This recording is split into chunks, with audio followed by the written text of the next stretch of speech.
Is the traditional view of heaven and hell still relevant?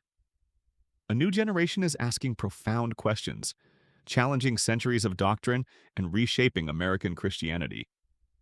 Join us as we explore this pivotal shift. The youth group room at Cornerstone Baptist Church felt different. Pastor Williams had just presented on the afterlife, complete with fiery slides. Then, 18-year-old Emma Rodriguez raised her hand.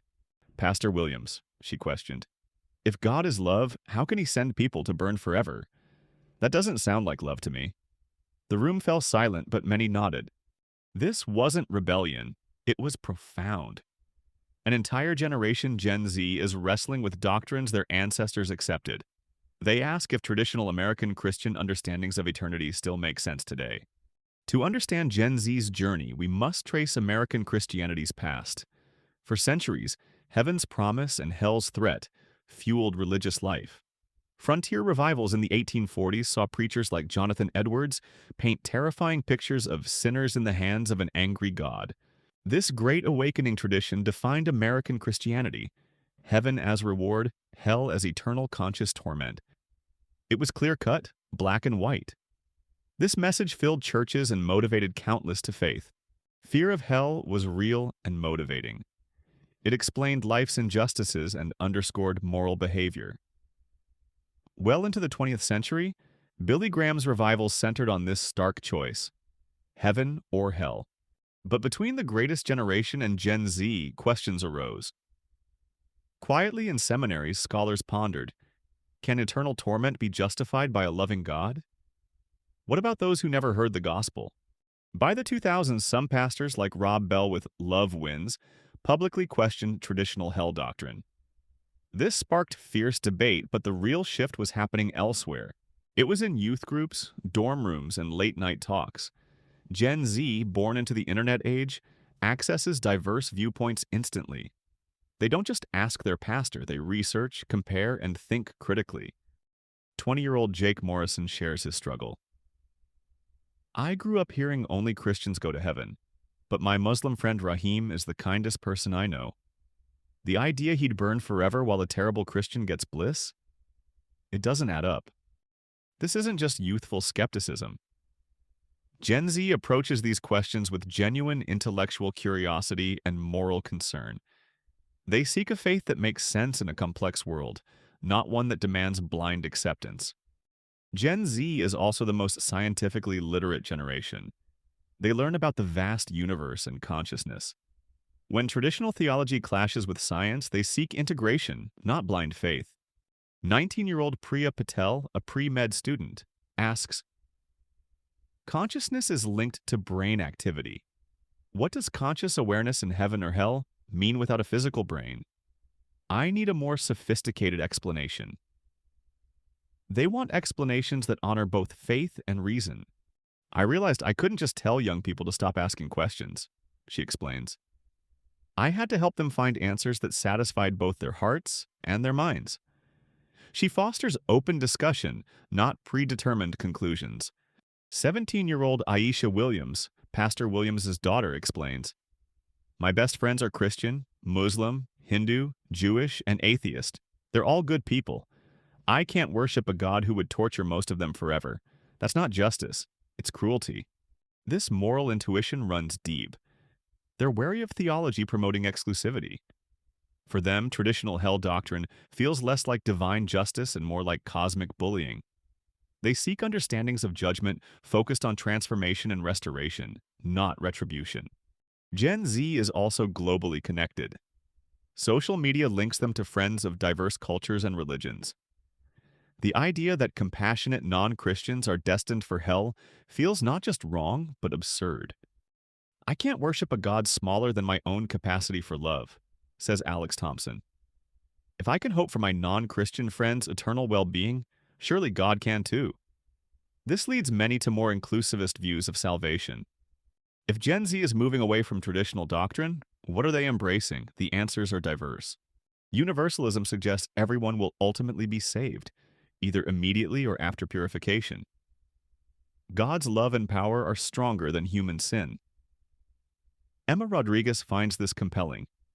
If Jesus' sacrifice was powerful enough to save the world, maybe it actually will. Annihilationism appeals to proportionality. Unrepentant sinners are destroyed, not tormented forever. Eternal punishment becomes non-existence, not eternal suffering. It takes sin seriously, says David Kim, but doesn't require God to torture people forever. That feels more merciful. Metaphorical interpretations resonate, seeing heaven and hell as present realities. Heaven is justice, peace, and connection with God.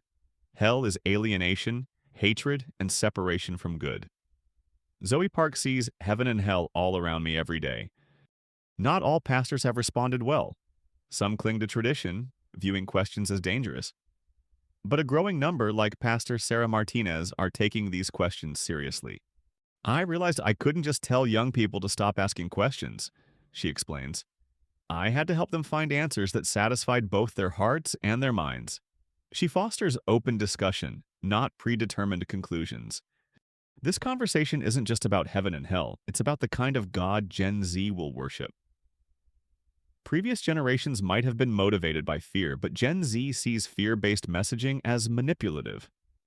They've witnessed fear used in politics, advertising, and religious extremism. They're suspicious of faith built on fear rather than love. They seek transformation, relationship, and restoration. I want to follow Jesus because his way of life is beautiful, says Maria Santos, not because I'm afraid. Fear might get you to make a decision, but it won't sustain a lifetime of faithfulness. This shift has profound implications. Churches emphasizing eternal conscious torment may struggle to connect. Those focusing on God's love, justice, and redemption may find new relevance. What's striking is Gen Z's comfort with ambiguity. I don't need to have everything figured out, says Jordan Williams.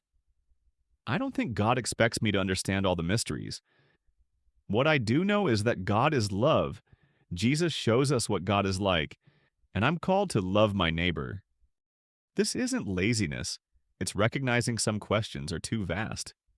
They shift focus from doctrinal correctness to ethical living, creating heaven on earth through justice, environmental care, and community. American Christianity is at a crossroads. Will churches adapt or risk losing a generation? Some denominations are evolving, embracing diverse views. Even in conservative circles, younger pastors are more nuanced. The stakes are high. Young people are leaving Christianity. While not the only factor, afterlife doctrine contributes. Yet many Gen Z Christians remain deeply committed to Jesus, starting new ministries and living out ancient faith in fresh ways. I might not believe in hell the way my grandmother did, says young pastor Miguel Rodriguez. But I'm more committed to the gospel than ever. I just understand it as good news for everyone. On a warm Sunday evening, Pastor William stood before his youth group. Emma, Marcus, Aisha, and new faces filled the room. This year challenged everything I knew, he confessed. Your questions pushed me to study, pray, and trust God's character more fully. I don't have all the answers, he continued. But here's what I do know. God is love. Jesus shows us what God is like, and we're called to love our neighbors. If we get those things right, I trust God with the rest. Emma raised her hand again. Pastor Williams, how can we show that love to our community this summer? In that moment, it was clear. Gen Z hadn't rejected heaven and hell. They redefined them. Heaven became God's love breaking into the world. Hell became its rejection. The question shifted from how do we avoid hell to how do we bring heaven to earth? This generation is changing American Christianity's understanding of eternity, but not its central call, to love God and neighbor. They're finding new ways to do both. The fire and brimstone might be fading, replaced by a faith built on hope, inclusion, and faithfulness in this life. Gen Z isn't destroying American Christianity's understanding of eternity. They are renewing it, asking ancient questions in new ways, finding fresh answers that honor mind and heart, reason and faith, individual needs and collective responsibility.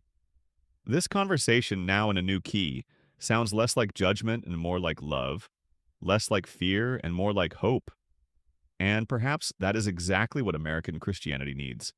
This is the Scholar's Ledger, where history, faith, and power are revealed. Subscribe, share, and join the search for truth.